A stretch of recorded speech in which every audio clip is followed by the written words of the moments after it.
Hello, and welcome to episode 2 of Don't Talk During the Movie with me, B. Groening, and...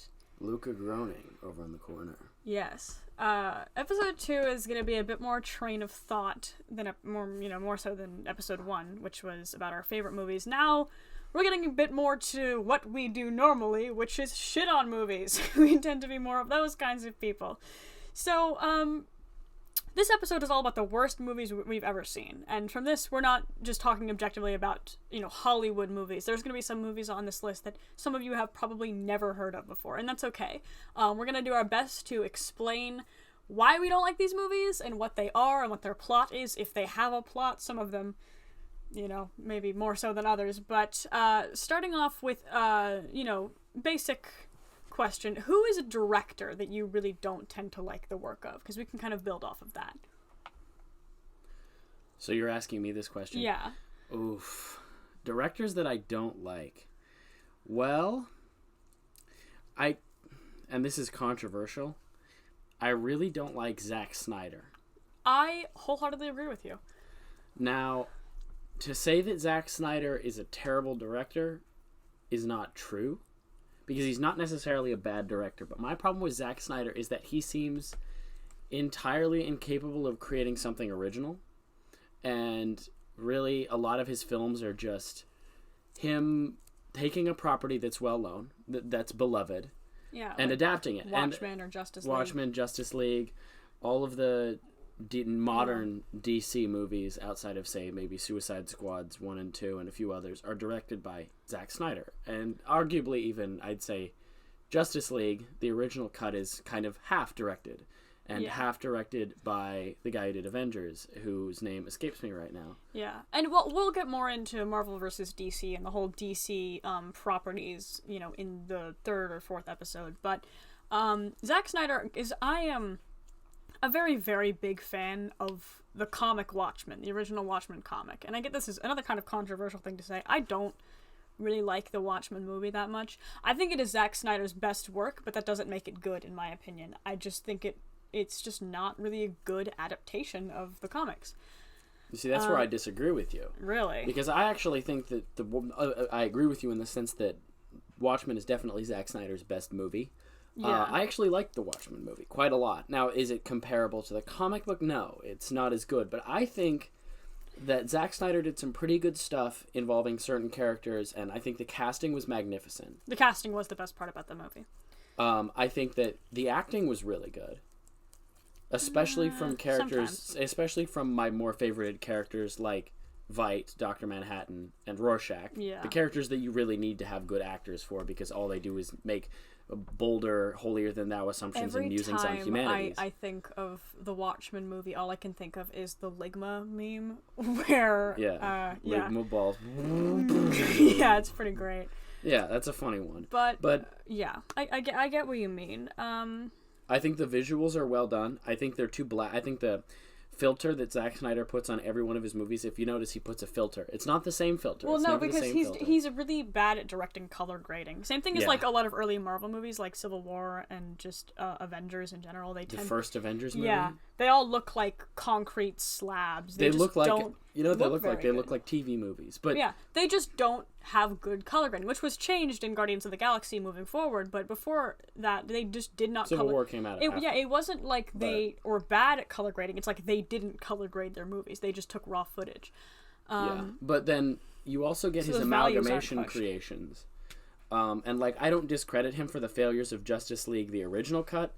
I discredit him for the failures of the Zack Snyder cut, which I actually quite enjoyed. I did not. I thought it was decent. It's not really my I thought place it was to say. Kind of generic and boring and solely existed just to hype up Darkseid, which I get. We guessed that we needed a movie like that, but see what they did with Infinity War. Infinity War is just hyping up Thanos. Right. But Infinity War is infinitely better in the sense that it builds stakes so much better. You see Thanos so much more. He's the actual antagonist. It's not just some lackey dickhead who floats around and does stuff for him. It's Thanos. And even though he has his minions, he shows himself by the end of the film. Darkseid doesn't really. He just kind of sits around in the background. But I guess we're getting a lot into that movie. But just know that I think that Zack Snyder isn't a hack. I just think he doesn't have much talent when it comes to adaptation. So honestly, he's probably my least favorite comic book director. Okay. I guess part of this episode could also morph into like our least favorite blank. You know, again, this episode isn't super, cut and dry as to what we're going to be talking about, but we tend to gravitate a lot, or me personally, I tend to gravitate a lot towards the negative side of movie critique because it's fun to talk about. I'm not going to lie.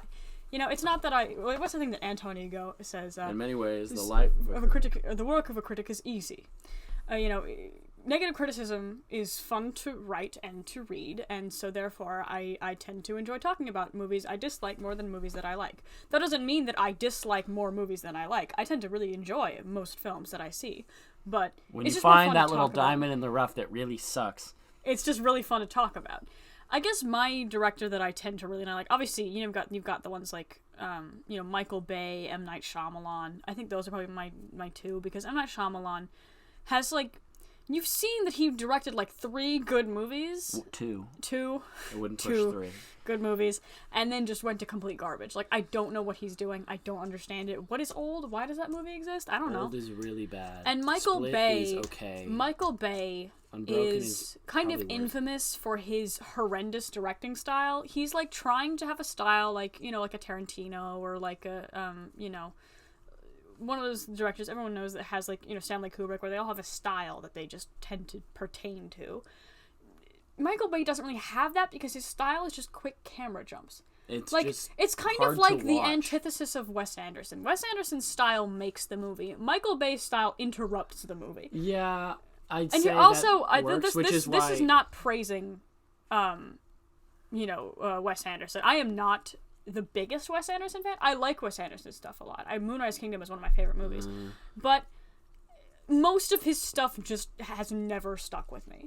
There are some movies I've watched of his that I just don't get, and it's fine that I don't get them because it's just not really my thing. Yeah. However, Grand Budapest Hotel, Moonrise Kingdom, all of his both of his animated movies are both pretty great. But other than that, I tend to not favor his work very much, at least from anything beyond a stylistic standpoint. Yeah. Because his I'm style inclined is to so. agree We with were sitting in a Zoom meeting today. Me, you, and our mom were sitting in a Zoom meeting today for our cousin's birthday. And we noticed that before we got on, we were standing in our camera, zone where you can see what you look like in the camera. We were standing there just directly staring at the camera, and we looked like a photograph you said we look like a photograph of a family in a Wes Anderson movie. Yeah. And we did. We like totally when the guy, did. like when the titular very, very white main character in a very, very like prim and proper 1920s suit pulls out an old raggedy photograph of his family, and they're all dead center frame, perfectly symmetrical. I feel like there's a movie. It feels like if a guy with OCD had complete creative control over the film. Right. Like intense OCD. There is no asymmetry. There is no life. I kind of like it. I think it's interesting, but I also feel like it gets exhausting. Like when you're watching that one movie, what is it? I can't remember the name of it. I watched it and it was so boring and uninteresting that I kind of just erased it from my memory. It was the one in India. Oh, right. The one with a bunch of racist stereotypes. I'm not a big fan of that one either. Why would Wes Anderson go to India to make his worst movie? In any case. It was pretty terrible. But that movie is just, with Owen Wilson, but that movie is just, it puts me to sleep. It's Owen Wilson's in like all of his movies, but Owen Wilson's great. Owen Wilson, wow.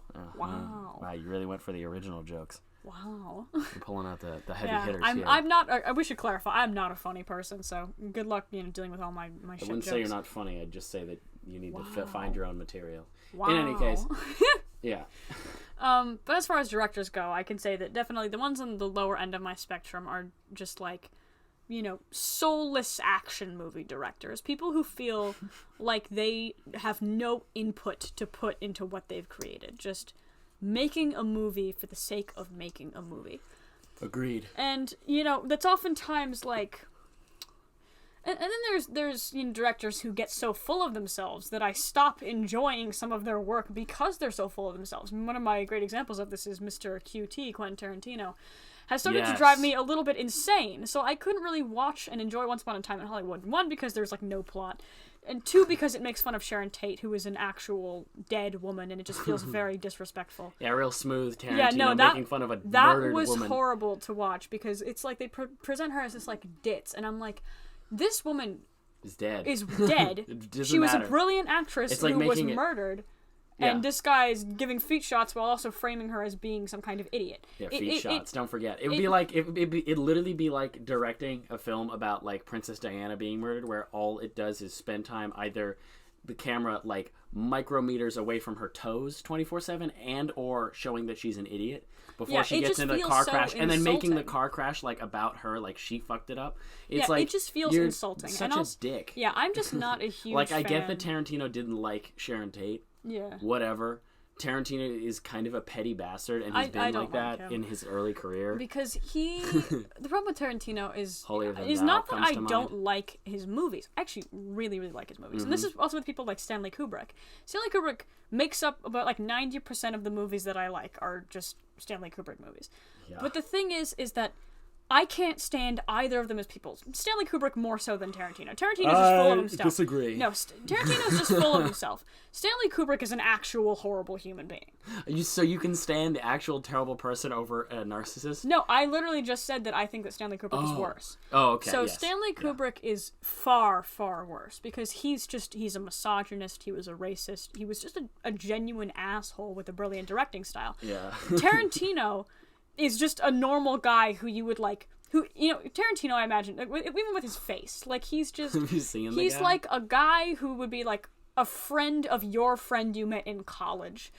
And you'd go to a bar with him because, like, your other friend's there, and they go, your friend goes to the bathroom, and you're just left with Quentin Tarantino, and he would, like, start talking about how he was valedictorian, and how he's just, like, I worked so hard to get where I am, and you're just, like, praying that your friend comes back so you don't have to listen to him anymore. We're too deep in the analogy, B. No, we're way too deep in the analogy, but the thing is that I've met way too many people like that who just, like, think they're hot shit, and in reality, you just want them to stop talking. That's Quentin Tarantino. Tarantino really feels like that. Except, don't stop talking, but keep making movies, because you're good at it. Yeah, you're good at it. And they range. Maybe cut down on the foot shot stuff. Some of the movies, I like some of the movies that he's written for other directors that he did not direct, but you can tell they were written by Quentin Tarantino, like True Romance. Like, you can tell that movie was written by Tarantino, even if it wasn't directed by him, because of the sheer amount of gunfire in that movie. Yeah. There are so many bullets just in that movie. Every other scene is a shootout.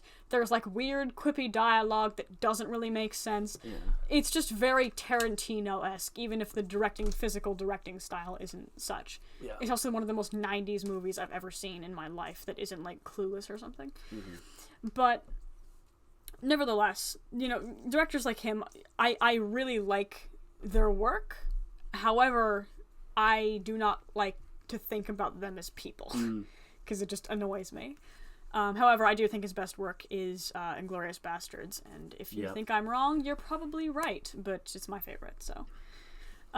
Anyway, as for that, like, going past from directors, what do you think are some of, like, the worst Hollywood movies you've seen? Like, because we're gonna get into the obscure ones soon, believe me. We're not just gonna go and talk about The Room for an hour, because everyone knows about The Room. The Room is Everyone obscure. knows The Room is bad. We're not gonna talk it's about not The Room. obscure anymore. Can we both agree to not talk about The Room for this because The Room at this point is a cinematic classic. Like, everybody knows we're talking about The Room like, too much. Obscure movies. Like, movies that you have probably never even heard of that are just so terrible. Unless you watch Ralph the Movie Maker. Then you probably will have heard it. You will probably have heard it. So, yeah. So, worst Hollywood movies. I have to say the worst I've seen as of recently, this might just be my deep-seated dislike for any Marvel movies at this point. I was not a Black Widow fan. I was not a fan of that movie. I think that Florence Pugh was good because it's Florence Pugh and I love Florence Pugh, but the dad was kind of funny. It's the guy who plays Hopper in Stranger Things. I thought he was pretty good. The mom was pretty good, but where it really fails for me is just Scarlett Johansson. I love Scarlett Johansson. Taskmaster. They butchered my boy. They butchered Taskmaster. He's such a fucking cool character. A lot of my like favorite movies include Scarlett Johansson. Under the Skin, Jojo Rabbit. She's great actress, amazing actress. Even in that movie Ghost in the Shell, where they made her white for some reason. I don't like that movie, but she was pretty good in that movie. I like that movie. I don't like that movie. No, okay. I like the animated it's movie. mediocre. The live action was pretty I would die for terrible. the animated movie. The animated movie, yeah. The animated movie is just Classic chef's Ghost kiss. in the Amazing. Shell is the best anime movie outside of maybe Akira. Don't quote me. I don't agree, but that's fine.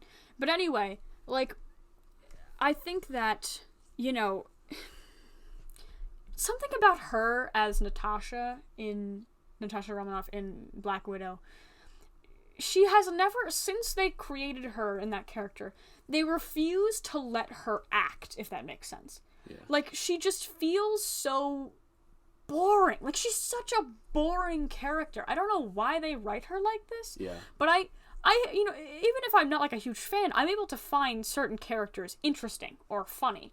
You know, like, I'm not a big fan of any Marvel properties, but I like the Spider-Man movies, because it actually feels like he is a character. But Natasha just is a non-presence for me. She's just not even there.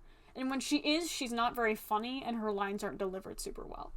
Nor written very well. Yeah. The one part I did like is when she cracked her nose back, because that was very satisfying. I very much enjoyed that. Ew, you She freak. broke her nose, and she cracked it back into place, and I was like, yes. Ew. But You're weird. You know I'm what? sure I am, but everyone else thought the same thing as me, so it's fine. Okay, anyway. But, like, as of right now, that movie was, and any Marvel movie for that matter, has just felt so intensely underwhelming for me as of recently that I think those are some of my least favorite. Because you are going to make some enemies, my friend. Absolutely. Because for me, there is nothing... You talking post-Endgame? Post... You haven't seen Shang-Chi yet. Shang-Chi's really I haven't good. seen Shang-Chi yet. I actually do want to see it. Shang-Chi, yeah. Shang-Chi, yeah, sorry. I actually do want to see that one. But as of the ones post, you know, pre and post, I'm just, like, I can't deal with it. Like, it all just feels so the same. Especially after seeing Captain Marvel, I just gave up on Marvel completely. Okay. And, you know, in the end, all I can say is there is one thing worse than being an incredibly bad movie, and that is being an incredibly mediocre movie. I don't know. And a perfect transition to horrifically mediocre movies. I'm going to talk about a movie that I saw that I didn't know what to think about after I watched it. And then I thought about it for 2 minutes, and I wasn't sugar high off of, like, movie drinks and stuff like that. And I realized, holy crap, Free Guy is garbage. Free Guy is one of the worst movies I have ever seen. Really? Oh my god. I didn't realize it in the theater, because watching a movie in the theater, everybody knows, it makes the movie better. But I thought about it, and I thought about it more and more, and I was like, this movie is terrible. And, by the way, this is, like, if you like any of these movies, cool. Yeah, good on you. Let's just clarify that we do not mean any harm by this. And I'm bringing this up because we just mentioned Black Widow and Free Guy, which are, like, two movies that are controversial. Really like. And, like, by the way, Free Guy has, like, an 89% on Rotten Tomatoes. So yeah, and everyone likes Black Widow. So well, no, that's not these true. Are also, a lot of people, to clarify, that although we're going to have an episode that is about unpopular opinions, a lot of these are definitely unpopular opinions. Yeah, like us shitting on Quentin Tarantino for 20 minutes, that's an unpopular opinion. You don't have to agree with us, and not at all. You should not feel like you have to agree with us, and take our opinions with a grain of salt. That's all I can say. Yeah, so Free Guy was really bad. It was really generic. It was like Ryan Reynolds is funny in some things. He's funny in Deadpool. I want to say Deadpool. He's great in that. He's great in Deadpool. Deadpool's a great movie. He's not funny in Free Guy. I don't know who he was playing, but he didn't have a consistency. He didn't have character consistency. Character consistency is when Tony Stark goes into a situation and says some quippy one-liner BS, and, like, you're like, yeah, that's Tony Stark. Yeah. Even though I don't really love the way that he's written in some of the later movies, that's character consistency. He's still consistent. Ryan Reynolds, as... I don't even remember his name. I don't think he has a name. I think he's just, like, blue shirt guy or some shit. But Ryan Reynolds, I'm just going to call him Ryan Reynolds, is so generic and so not funny.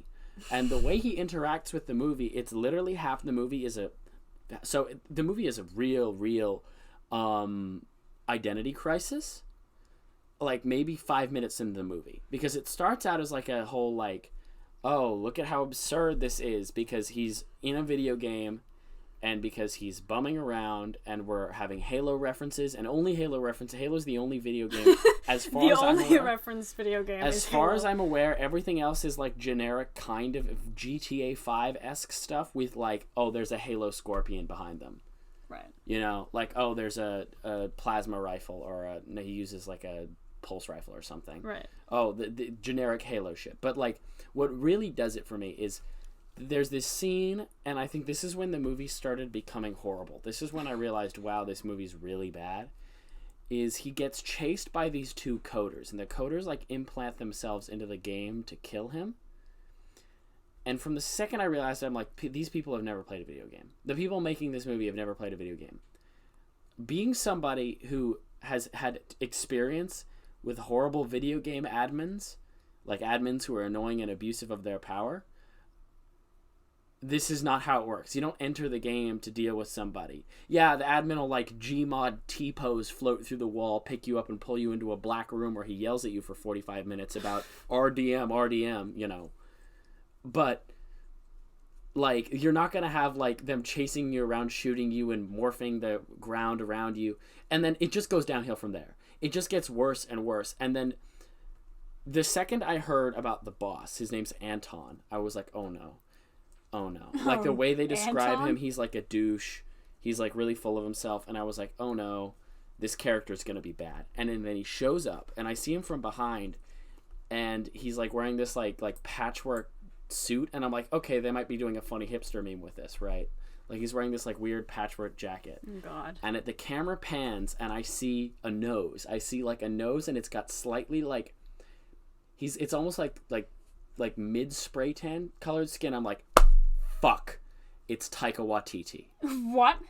And seriously? From that moment on, I was just blank. My mind was blank because every scene that Taika Waititi is in this movie is horrible. He's the worst character, which is so bizarre. How dare you do this to Taika Waititi? This is so bizarre because I love him. I love Taika Waititi. I love him in Thor Ragnarok, which is like, I love him in all of his fucking other like cameos in other movies. I love him in What We Do in the Shadows. Yeah. He's hilarious. I love Jojo Rabbit. Yeah, he's a brilliant director. He's a brilliant actor. He is so bad in this movie, and it's because they gave him maybe $4.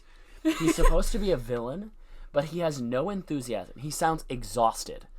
He legitimately, unironically says, "What you talking about, Willis?"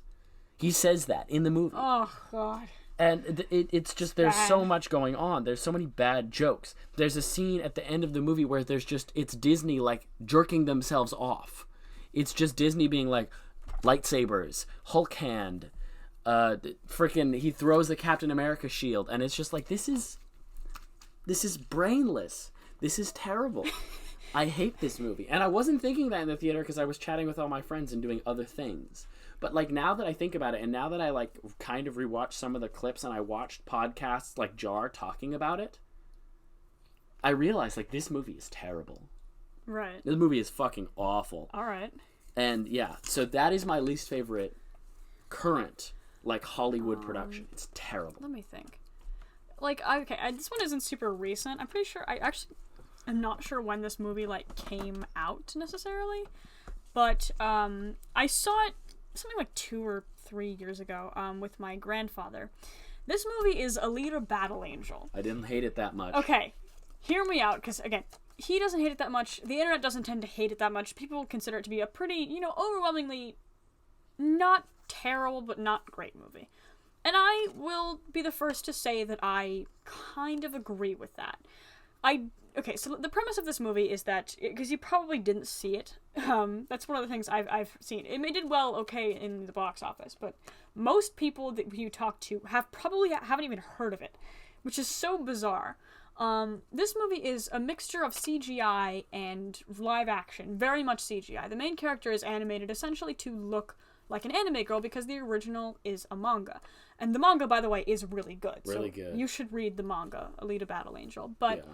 The movie is interesting. So basically it's about this, I haven't seen it in a while, but it's about this, like, girl who was, like, an android that came from another planet, and she looks very, very creepy. That's one of the weird things I don't understand is that they animate her She's like she horrific, is an anime girl, which is a bad thing to do because it's very, very unnerving. And she is the main character, so you're always. It is mentioned in the You original get comic kind that of- she is supposed to look like a personified anime Right. character, but you it get isn't as kind creepy of in manga. desensitized to it throughout the movie, so it's not like a really big plot hole for me. Yeah, it's not, like, it's a big not like problem. a character having a giant zit on his forehead. But the problem with the movie is, I'd say the biggest issue with it, it's like this whole sci-fi, cyberpunk, futuristic thing. And let me be the first to say, I love cyberpunk. Even if this movie's aesthetic is kind of derivative, I think it's one of the coolest looking movies I've seen. And I will give it only that. The set design, even in like the more rural parts of the town, the character design, the visual ideas of this movie, fights. the fight scenes are are good. so friggin' cool. But cool doesn't make a movie when your writing and tonal consistency is so garbage. So I think, obviously the writing is awful. The first 5 minutes feel so awkward. I remember sitting with my grandfather in theaters. My grandfather is kind of a no-nonsense man. We watched Dunkirk together, and he is a no-nonsense kind of man. If something is bad, he will not be taking it. So we were in the theater with one other guy, and this will become relevant later. This guy who's sitting like 3 seats down from us, he's the only other person in the theater, and he's wearing like a cowboy hat. And he's just snacking on some popcorn, and we're watching this, and my grandfather's like, what the hell is this movie? Because she's like eating an orange, and it's got like weird mouth noises, and it just feels so bizarre, like so off. And she's got this boyfriend character throughout the movie, which we'll get to him in a second. But the character writing of this film, none of the characters feel like they have a personality, and when they do, it's never carried out that much. Like, it's never pushed to a degree. The main character is really boring, I'll be honest. She doesn't have much of a personality, except for being that sort of curious cat trope, which we're all kind of tired of. But, she's endearing enough that I don't find her to be a problem. But the biggest issue, besides the writing, is the tone. This movie has no tone. 1 second, it's a slice of life about this girl getting to, know this world and the little simple pleasures of life, which would be really, really cool, because it's like a robot girl, and you want to see how this pans out for her. Doesn't go anywhere. Then it's like this intense, crazy action movie where she's fighting a woman with, like, robotic spider legs, and the next second it's like a Lifetime sports movie where she's skating.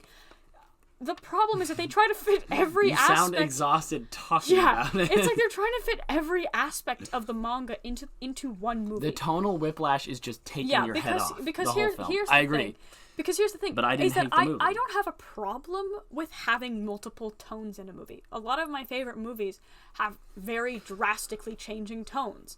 Like my favorite movie, Heathers. Like, that goes from being like this regular old kind of John Hughes type, high school movie with the kind of a quippy twist on it with a lot more swearing, but then it goes to being a murder suicide issue, and it's like, okay, that's a tonal whiplash that's funny and works. Cabin in the Woods goes from being spooky to being friggin' hilarious in 3 seconds. Tonal whiplash can be utilized in a very good way, but the problem with this movie is that there are like 5 different tones, some that I haven't even mentioned in here. Yeah. Like where there's like a romantic love story with a boyfriend, and then there's like a mystery aspect to it. Like all of it and the music that goes along with it. It's like listening to, Moonlight Sonata, and then all of a sudden like the worst club music you've ever heard in your life just starts blasting through the speakers.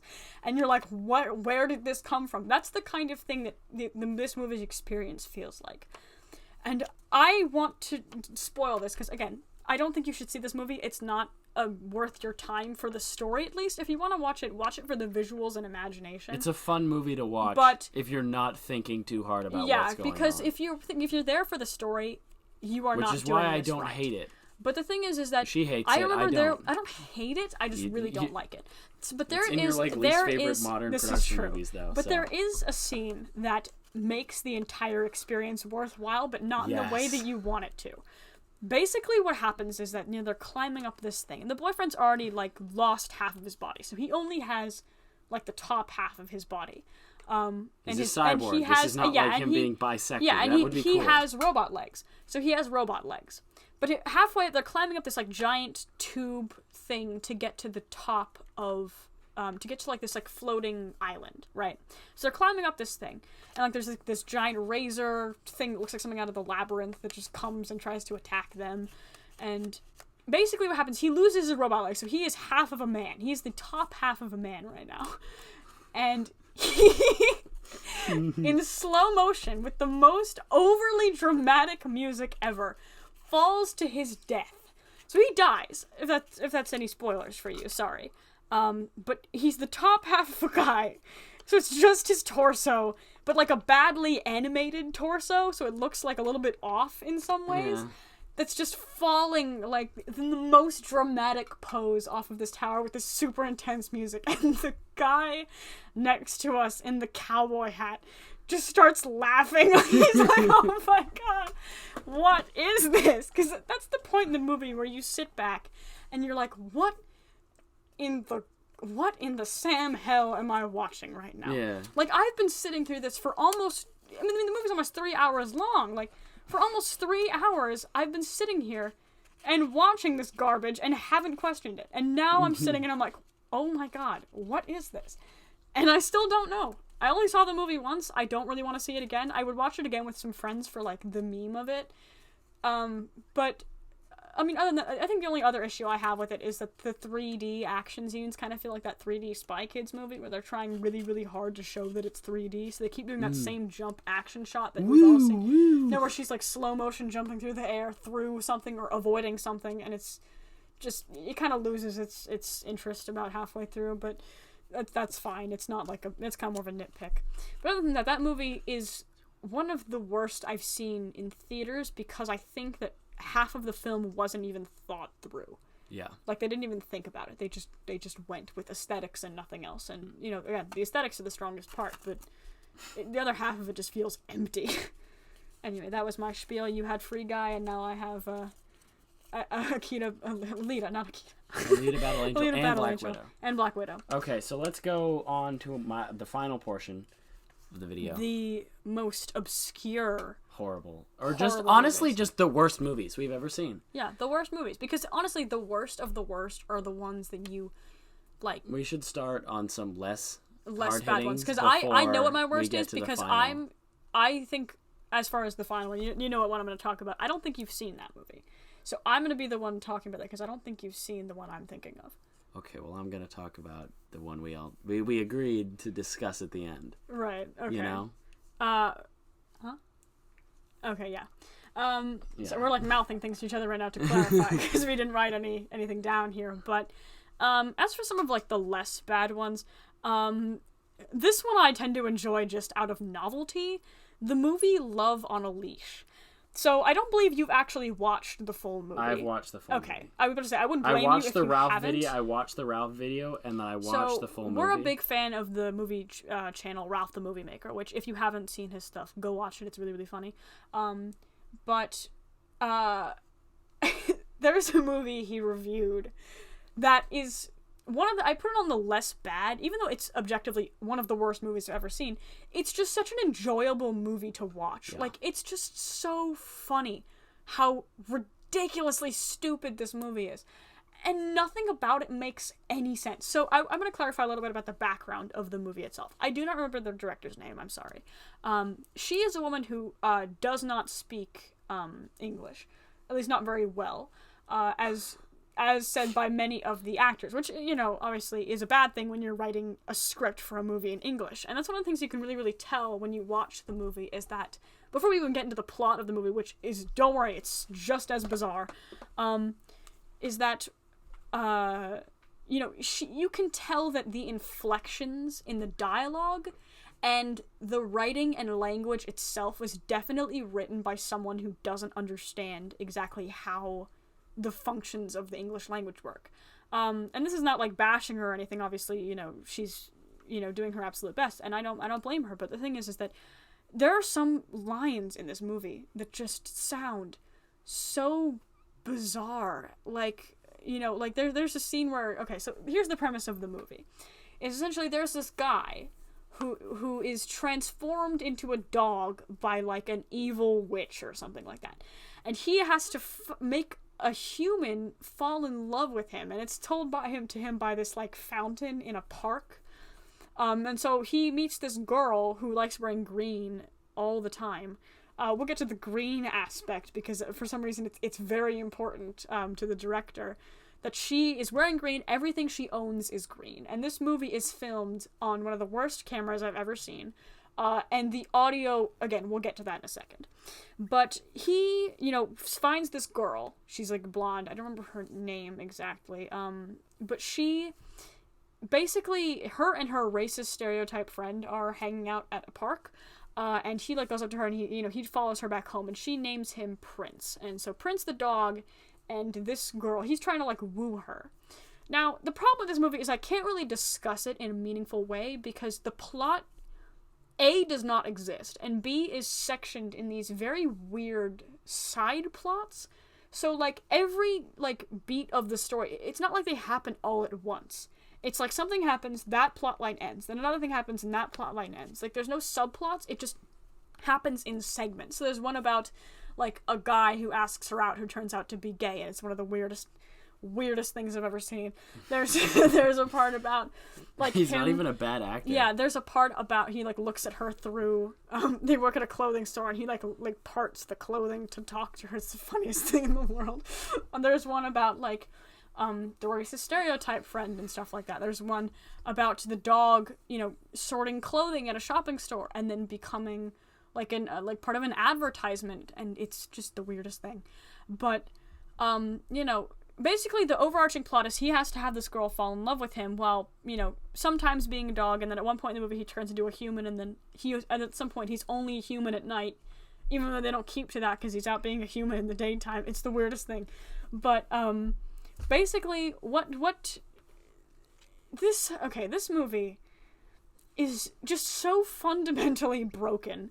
I think the audio is a great example of that because half of the audio is lip synced because the voice lines were delivered so weirdly. So there's a guy, I don't know if you've heard of the actor, because I remember, oh god, I can't remember what his name is. He was he was in Big Time Rush. He plays like that one dude with the cap. Oh god, it's gonna drive me nuts. What's his name? Cool Cat Saves the Kids? No. What? I'm talking about Love on a Leash. Oh. You missed all. You just associated. But he voices the dog, and then like an actual actor plays him when the dog is turned into a human. The guy who voices the from dog, Big Time Rush. He's in Big Time Rush. He had like no idea what any of these lines meant. Like they were just so out of order, out of context. He was offered 2 melons to voice act. Highly recommend the video with him being interviewed by Ralph the Movie Maker, where he talks about the fact that she gave him like a bag of wontons and 2 melons, and that was his payment for this job. And he would like he walked into the filming quote unquote space with a microphone, and the director, she like had a flashlight shoved off her nose. Okay, so what Bianca's trying to say while dying of laughter is that the film director had a flashlight jammed up her nose, and the reason she had this, self-proclaimed, is that supposedly she had a head cold, and that doing this would help her with the head cold. If you want to know what kind of person is directing this movie. You cannot make this shit up. You cannot make this shit up. Yeah, and so there's a scene where, obviously he's like, he says something like, "Oh, finding girls, that's my specialty." And she says that, and then she's like, no, it's like, "Finding girls, that's my specialty." And he's just saying it like that. No, but he tries to correct it, and she forces him to say fuck it in a up very, the delivery. very weird delivery. And he also has this like one of the most amazing lines in cinematic history, where she's like, "What do we name? You already have a name. Your name is Prince. And your name is Prince." And he's like, "I already have a name. My name is Alvin Flang." Alvin Flang, yeah. Like, what? Like, what does this mean? His name is Alvin Flang. My name is Alvin Flang. Which is the actor for the dog, the voice actor for the dog, ad-libbing. He just made that up. Yeah, he just like, what? It was because he was My name is bored Alvin and tired. Flang. But there's a lot of kept jokes, things that movie. were like supposed to be jokes that just weren't funny. Like, why is everything green? And you're like, I believe she mentioned that green is the color of sexual frustration. So I actually said I was gonna get to that. The reason why everything in her room is green, and she always wears green, is because she's like super horny, but can't have sex.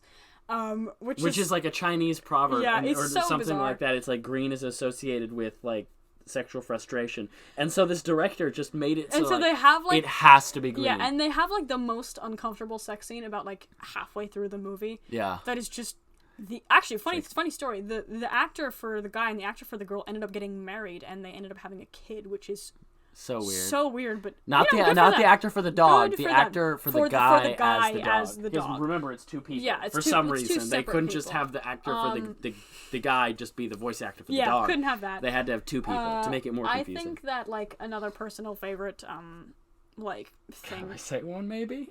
Yeah. Yeah. No. It's just such a bizarre movie. One of my favorite parts is that at the end, she thinks that Prince dies, and you're like. You're like, holy shit, the dog just died. And the guy just died. And then, like, I think it was like 5 years later, she's like 30. And she, her friend looks normal, her, like, racist stereotype friend. She has 100 kids. Yeah, so she's it's 100 like, kids, look, and they're all named, like, black racist stereotype names. Yeesh. She looks totally normal. But for some reason, the main character, God, I can't remember her name, has, like, old like gray hair. She's like bags under and her like eyes. bags under her eyes and acne for some reason. Like she always has acne in the movie, but it's not. The woman, she clarified that the reason why the character has acne is not because like the actress has acne. They put acne on the character because apparently another thing is that like when you haven't had sex you have acne, and it's like, oh well, clearly, duh. What? Why is so much of it about her not having sex? Why isn't it like she's stressed, so the stress caused her to have acne? Because she watched her fucking betrothed get run over by a car. I mean, none come of it on. makes sense. But then like as soon as she gets married to the guy, she becomes like young and beautiful again. The thing is with this movie, I cannot phrase this in a way that makes it sound the way that the experience is while watching it.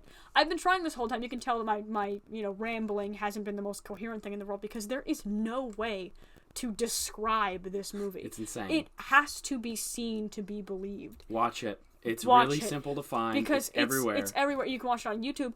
I recommend what you should do if you ever plan on watching this movie is to not watch it on your own because it's hilarious on your own. Get like a group of friends together. Get a bunch of snacks for like a bad movie watching party. And pay attention. Don't just put it on in the background. You have to pay attention because everything about it is hilarious. It's one of the funniest things I've ever seen in my life. But, yeah, that movie's definitely on there. So to transition, into more movies. Next movie I'm going to talk about is from a very esteemed actor that many of you will know. So Nicolas Cage is a prolific figure for a few reasons. I mean, he's hilarious. He has some good acting jobs. He's been in some good movies. He's about to be in an A24 movie, which is going to be fantastic, hopefully. Because it's A24. It's A24, and it's really Nicolas Cage, who is really good at playing crazy people, and he's playing a crazy person. This film is Mom and Dad, the movie I'm talking about. Okay. I have never actually. To clarify, I have never heard nor seen of this movie. You have never heard nor seen Mom and Dad by I don't remember the director, starring Nicolas Cage. Mom and Dad is an experience. It is actually pretty well documented on the internet as being one of Nick Cage's worst films, which is saying something because he has a lot of bad movies. He's the guy who does like penny jobs, but this is not a penny job. That's Bruce Willis. No, him and Nicolas Cage. Have you seen the one? What is it? Taekwondo, karate. It's like whatever. Doesn't matter. It's a really horrible movie.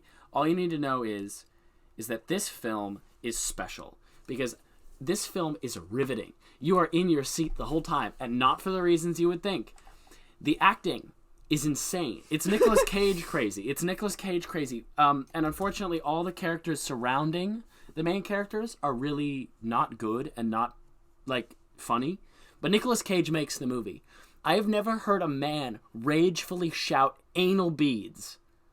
I've never heard a man scream anal beads until I watched this movie. He just gets like pissed and he's like rambling, anal beads, and it's all you remember from the scene.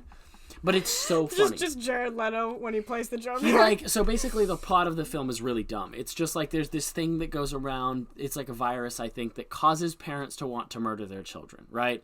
That's hysterical. Which okay. is it's kind of a scary plot. Ooh, you know. So he just screams anal bead.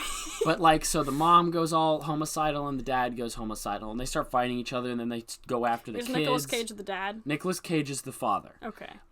He has many good scenes. One of which is him demolishing a pool table that he's been building. He ragefully destroys a pool table. He runs around with, like, I think it was a weed whacker or a chainsaw for a while in the film. It was screaming all the way, being absolutely comedically hilarious. Like, the punchlines, the delivery is actually funny. He's, like, making fun of them, and he's Nicolas Cage. I mean, he's in his element. He's playing a crazy person, which is who he is in real life. I mean, the guy owns, like, 12 private islands and has been consistently selling them off to make his revenue stream, because he doesn't make money from movies anymore. But legend behavior. yeah, you know, like, buy 70 islands and then just use them as, like, insurance if your money goes down, you know? Because, profit margins won't drop on islands. I mean... This is not relevant. It's hilarious, though. But this film is so special. It's so bizarre. It's just Nicolas Cage going crazy. It's... You need to watch it. I'm not even going to spoil it, because it's like... There aren't really many spoilers. Oh, yeah. Oh, they find out that it's all based on... held in thoughts and feelings. Ooh, they're all angry at each other, and it's like, oh, this is what parents are really like without the violence. And it's like, okay, whatever. This film is stupid. Your point. The film is dumb. message is dumb, but Nicolas Cage is amazing, and you should watch this movie for that reason alone. Okay. That is Mom and Dad. That is my favorite. Kind of obscure. It's kind of obscure. I mean, it's not that obscure. I haven't heard of it. So. I think it played in theaters. Probably. It's a Nicolas Cage movie. Probably played in the theaters. All right. Well, fair. Let's go to our finals. Okay, so my final is a film that, again, I don't know if you've seen it, but it is the worst movie I have ever seen. And this movie is called After Last Season. Oh, you chose mine. Oh, you have seen this movie? So we're just going to do a collaborative then for this. So After Last Season is a movie that was made by a director whose name I do not know, nor do not care to know. I need to give a little bit of background on this movie. This movie had like a $10 million budget, which for a movie that was privately funded is a lot of money. That's a lot of money. There are movies that like have had, like, again, my favorite movie of all time, Heathers, had $1 million budget. It was a different time, which but is still. a tenth of After Last A24 Season's films, budget. or the early A24 films? Cost almost nothing to make. Now they're getting more $10 expensive. million is a lot of money for a film, and I'm just left wondering, where did it go to? So the man who directed this film, there's some funny background stories that I'm going to get to before I even talk about the movie, because, so the man who directed it has an IMDb page, where he's posted this movie, and this movie, every time a bad review is left, he deletes it, fights with the person who made the bad review, then makes a billion IMDb accounts, all created in November of 2009, to post about how good this movie is. Because, and you'll notice that the only movies these guys have ever reviewed is After Last Season. They were all made in November of 2009. And I shit you not, I have never seen a movie like this. This movie was sent to about, 500 select theaters in, the Midwest. Yeah. And almost every single one of them burned the tapes because it was cheaper than sending them back. Yeah. Oh my god, that is hysterical. But, basically, this movie, I would love to speak on what this movie is about, but I can't, because I don't know what it's about. It's about, the summary of the movie makes more sense. It's about, they're trying to catch a murderer using this developed AI, software. There's, 40, maybe 50 minutes of sitting in an empty CGI room. When you open, Blender and you have the tools to move things around, it's like they made that's 45 minutes of the movie. 45 minutes of the film is just they went into Blender and they made generic people models that are really bad, terrible, terrible 3D assets, and just moved them around. And moved them around you can see the guy dragging the hands and feet of the people around. Yeah. And it's just horrible. It's Yeah. really... And we can also talk about the visual style of the movie. It's filmed in one building, which has a CGI'd sign on the front of the building because they didn't want to write it with that $10 million budget. Yeah. And 90% of the budget went to buying cardboard. And you're not going to understand what I mean until I explain what it means. Or Basically, you watch the movie. This movie, its entire set, or the majority of the assets of the set, is built out of cardboard. Yep. There is a cardboard MRI machine. That is people. functional. That is functional. Like this is he not gets, a like, drill. drawn into it by like a machine. There's something under there, Yeah. but the machine is still made Oh, of and cardboard. need I remind, this is what Albert Einstein listened to when he wrote the Bible. This soundtrack. This is the soundtrack. I'm going to play you a little excerpt, or should I say, not an excerpt, because this is the only music that is in the film. This is 8 seconds long. This is the only music.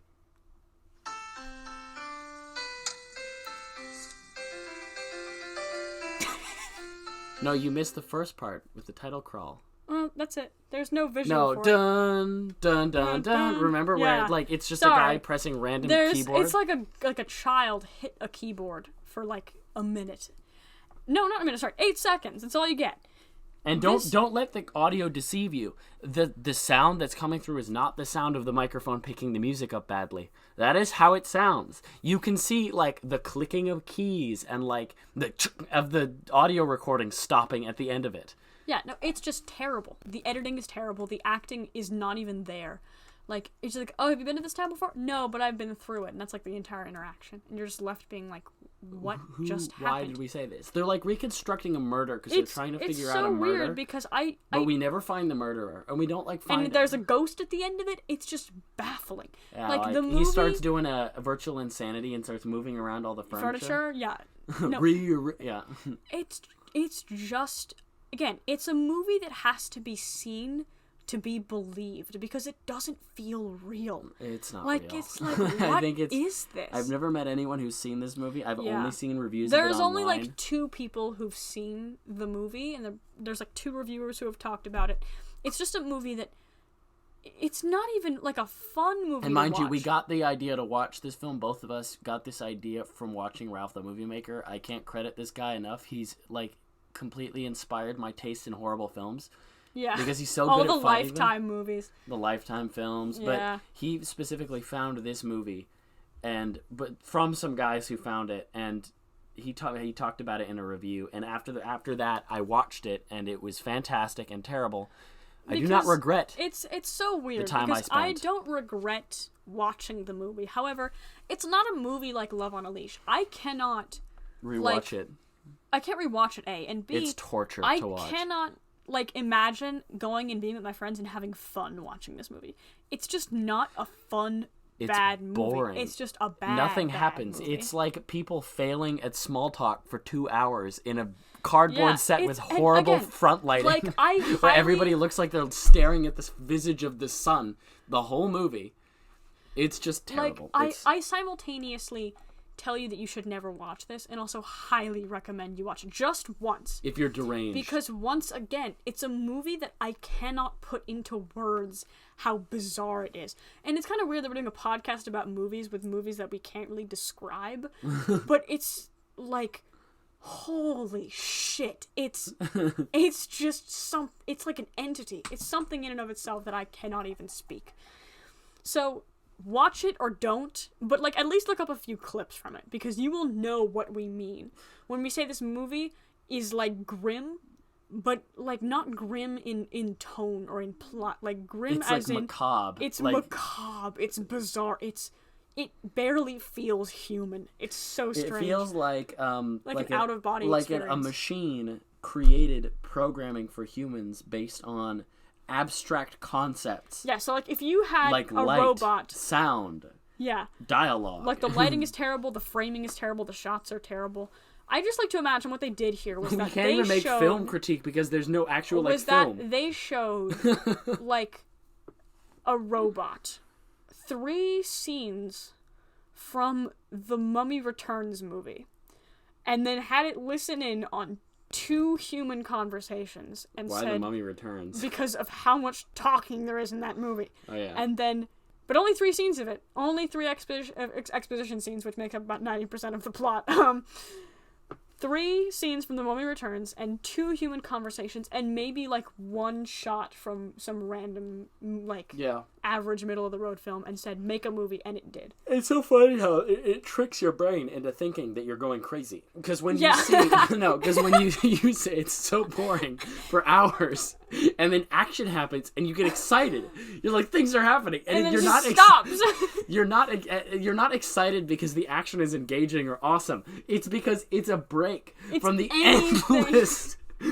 endless monotony. This movie is 2 hours. The characters and like 30 don't minutes. even exist. The movie is 2 hours and 30 minutes, and it feels like you're being sat in front of like a 4-year recording of a man's life, and like all of the most mundane conversations.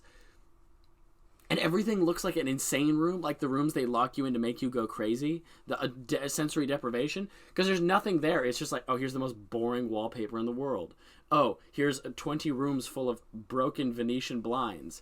Here's an incomplete room that holes in the floor and walls have been completed with cardboard, white painted cardboard, and you can see the gaps.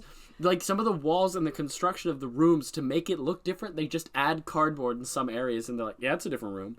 The doctor's office is just the normal bedroom, but with an MRI machine that has, like, a guy underneath it to cause the moving action. Like, you know how the machine moves where it pushes him into it? That's just probably just, like, I imagine, like, a midget is, like, holding that guy Some random guy just underneath him, moving him backward. Exactly. It's terrible. It's awful. And, like, again, highly recommend if you have like an hour and a half to kill. It's like 2 hours and 30 minutes, right? Right, yeah, it's really long. Like, if you have a while to kill and you have nothing to watch, and you have an just, eternity. Like, if you're bored out of your, if you're not bored, if you think you're having too much fun, watch After Last Season. You'll change your tune real quick, bud. Yeah, because I sometimes I sit in the theater and I'm like, wow, this is so boring.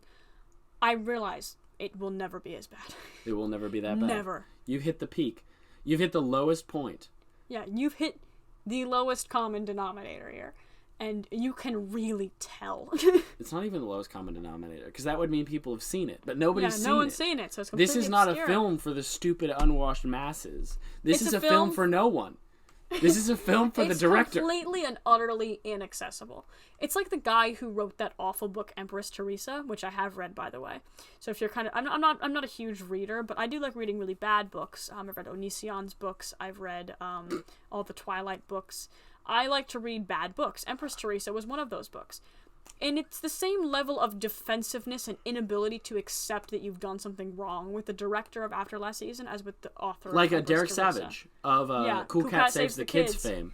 He, every time he gets called out, every time he gets copyright stricken, like Your Movie Sucks made a video, he goes just ape shit and just sends like 1,000 content strikes and abuses the YouTube system. Like, you cannot take criticism. And Cool Cat Saves the Kids is a whole other conversation that if you want to get into, we can. But it's a movie that exists.